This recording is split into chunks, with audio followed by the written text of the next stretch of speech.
I'm Tom Hasting. I have Hasting Coastal Woodworks in Newport, Oregon. And today we're going to turn a natural edge burl bowl.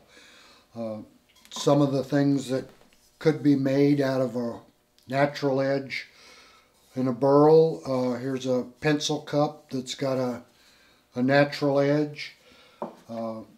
Here's a winged bowl that's got a natural edge on it from a burl. And then also we've got regular bowls that have the bark left on, which are termed natural edge bowls. But today we're going to do a bowl out of this burl, and a couple things we want to talk about before we get it mounted up on the lathe is what we want it to look like. A couple things you can see about this burl is that it's high on this side and low on this side. So in order to have our bowl with the natural edge all the way around, like this one is, we're going to have to adjust that in the lathe so that we can do that. The other thing we want to look at is if you've got a burl like this, what do you want it to look like when you're done? The burl typically has figure in it that radiates up towards the top, and this will show up in the side of your bowl radiating up to the top. Your other option would be to make this the bottom of the bowl and save all of these eyes into the bottom of the bowl. So you've got a couple choices when looking at a burl on what exactly you want to make. Today we're going to make this a natural edge, so the top will be up here, and we're going to have to adjust it in the lathe so that we get it with the top straight. And as we go through and turn it a little bit, we'll probably have to stop and adjust it a couple times, because if we put it in this way, it'll be so far out of balance that we can't keep it on the lathe. So we'll start off with it a little straight, and then we'll stop and adjust it, and we probably have to stop and adjust it a third time. So let's get started. Okay, what I'm doing here is I'm going to set it up to where the face is where I want it.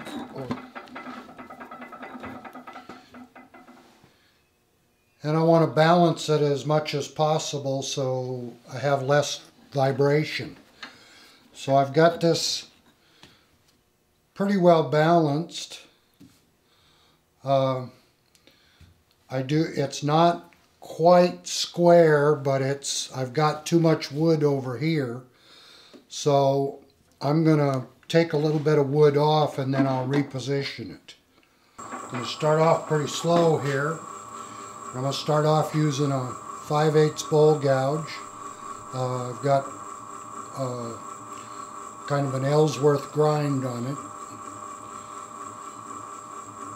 And we're going to start taking a few cuts at this and see if we can't get it rounded out and balanced so we can speed it up.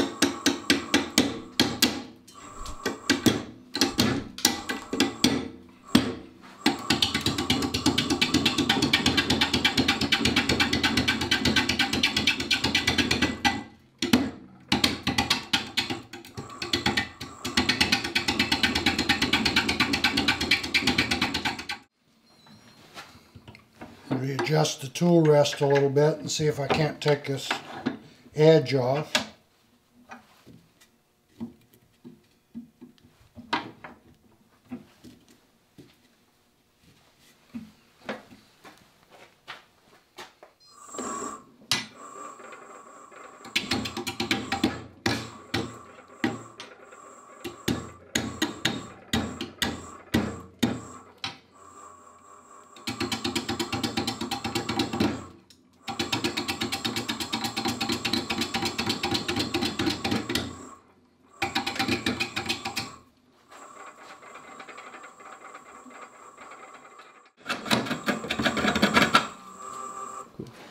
stop it and take a look at it. I think I'm pretty close to being flat on the bottom here. And it looks like that we've still got a low side on here and a higher side here. So I'm going to reposition the top one more time.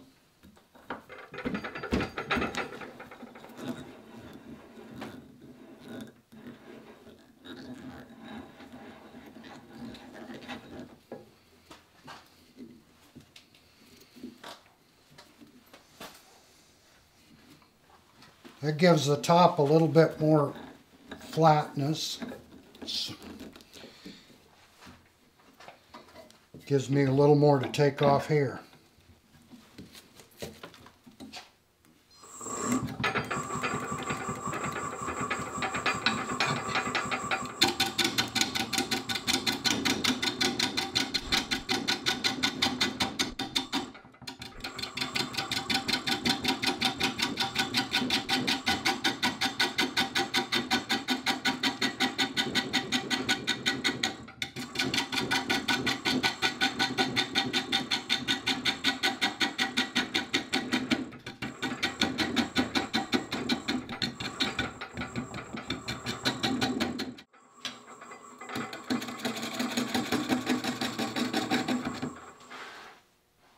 It looks like it'll fit the chuck. So now what I'm going to start doing is turning from the inside to the out. I don't want to round this because I might end up taking some of that natural edge off.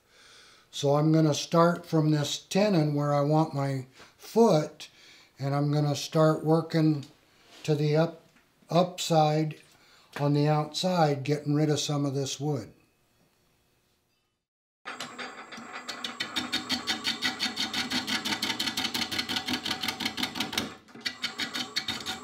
We've repositioned so you get a little bit better idea of the cuts going up this side.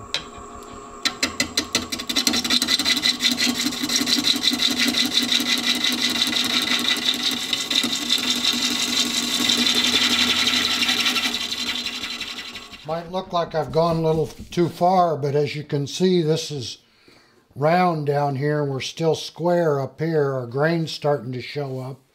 So we still are going to be a little bit smaller down here by the time we get all of this off and get our natural edge top.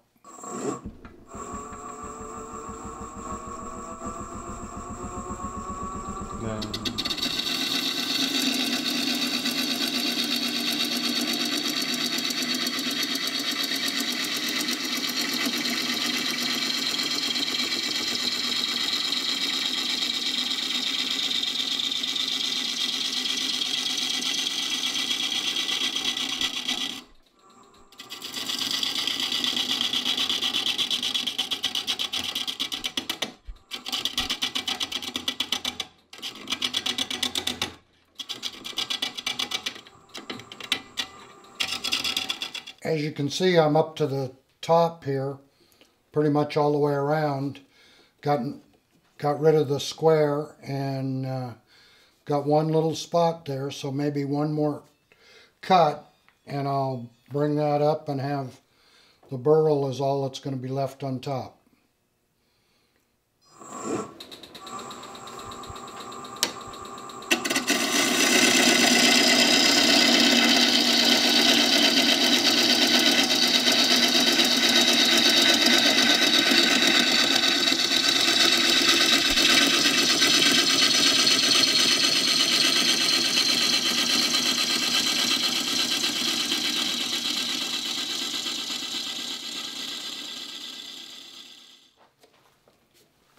Okay, that's as far as I'm going to go right now. I'm going to move it around and put it on the chuck, and I'll have to re-true it once I get it on the chuck. Alright, we've repositioned this into the chuck, and it's going to be a little bit out of round because we've changed what's holding it in the lathe. So I'm going to make a couple more cuts on the outside to true it up, and then we'll start hollowing the inside. So here we go.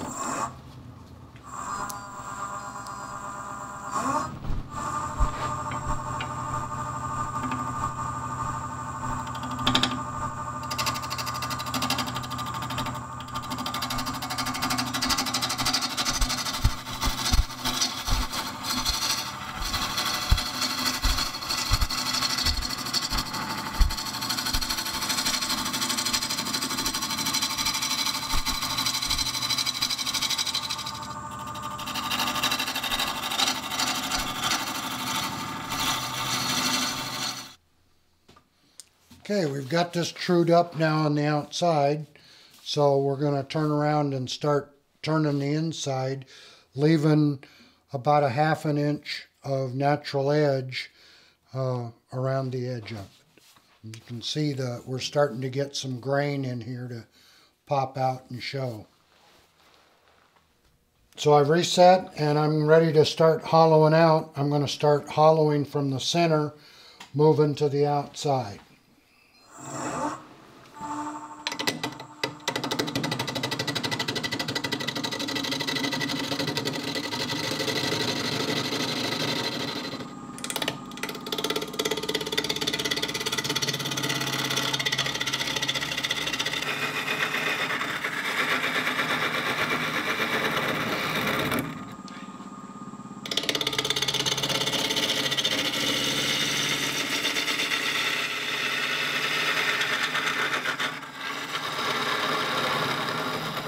Okay, we're getting close to what we want for the edge.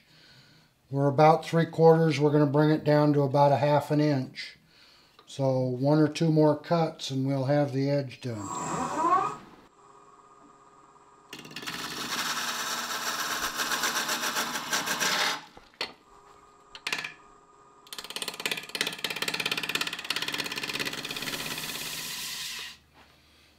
So we've got our edge defined.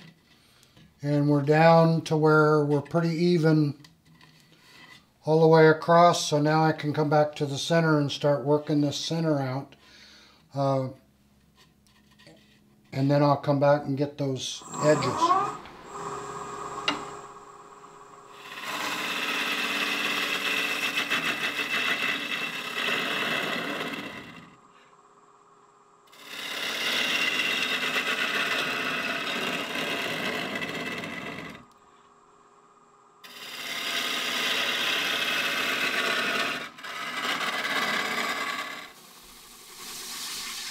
I made the first cut down there.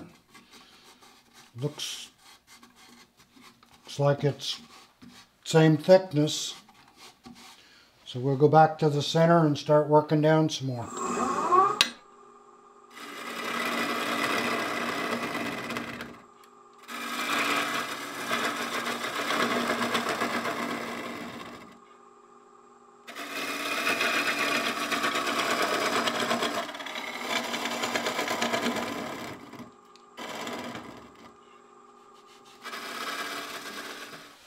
Okay, at this point I'm going to switch to a different gouge and make a finishing cut down while I've still got a little support. I've got support down to this far. We'll make a finishing cut down to there and then probably clean that up down to there.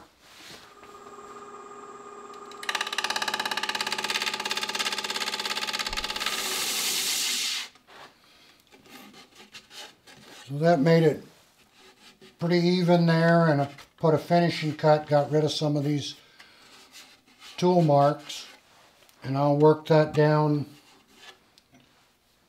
to the bottom.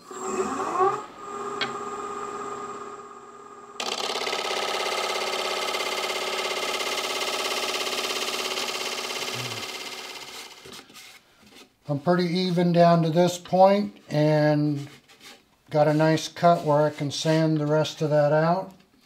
Got about another inch in the bottom to take off.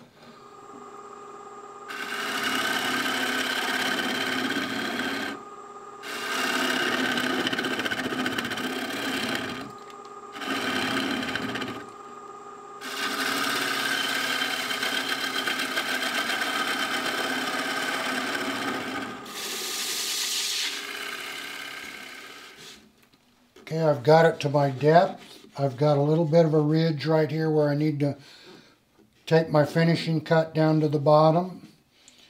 So we'll do that and it'll be ready for sanding.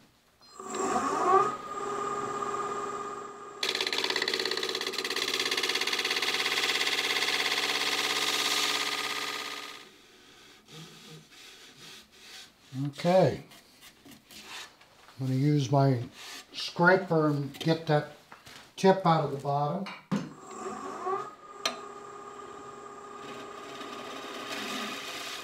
Okay, there we go. Okay, now what we're going to do, that the bowl is all finished, is we're going to remove this tenon that we used to hold it on the chuck. And some people use coal jaws, which are big jaws that fit on here with rubber stops. But as you can see with this natural edge, you're going to have a hard time holding that with coal jaws. So what I'm going to use is a jam chuck. A jam chuck consists of just a piece of scrap wood. We're going to put into the chuck, tighten it down.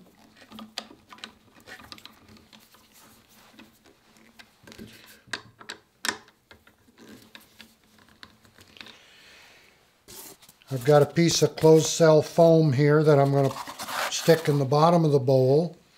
And I just put this bowl over that jam chuck, and we're going to use the tailstock now to just jam it right up there, and that'll hold it. And we've already got a center hole, so we're going to be pretty close to where we want to be. And we're just going to use that tailstock to jam that up there. Now we've already got the foot on the bowl here, so we don't want to take this edge off, because if we are out of round, then we'll have spots on this edge that are lower than the other, and your bowl will set crooked. So the furthest out you want to get when you're taking this tenon out is about 1/4 of an inch from the edge. And then we'll taper that in a little bit, and nobody will notice how it was turned. I'm going to use the same bowl gouge to take this off, and I'm going to make just push cuts in and work my way in.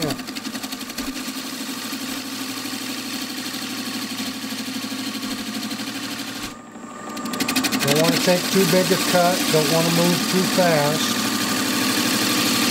There's nothing holding this but that little live center on the tailstock.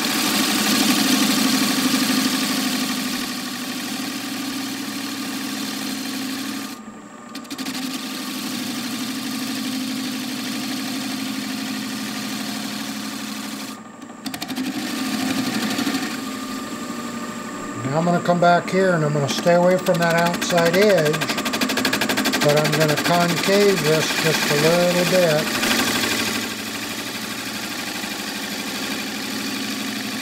Be sure you're aware of how deep that bowl is on the inside when you do this.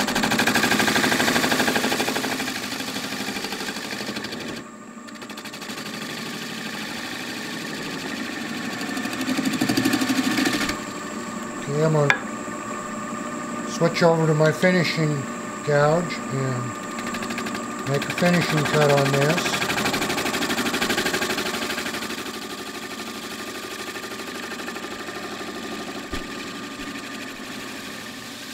Take a look and see what we got. Okay, now that we've finished it and we've taken this off, now we can just use a chisel or a skew, whatever your tool of choice is, and clean this off. A pull saw will work also. You just want to make sure you don't get any pulls into the wood, and then we'll just sand it flat and we'll be done. There's our bowl. When I sand this bowl, if I'm in my shop, I use power sanding, so I will sand the outside before I hollow the inside, and I usually sand it down to about 600 grit, and then I'll power sand the inside, and I'll do the same down to about 600. The key to getting the sanding marks out is don't skip the grits. work through your grits. Then once it's all sanded, I usually put a coat of Doctor's Woodshop walnut oil on while it's on the lathe with the last sanding grit that I used. So in this instance, it would have been a 600 grit. I'd soak it in the walnut oil and go back over inside and outside and let it sit.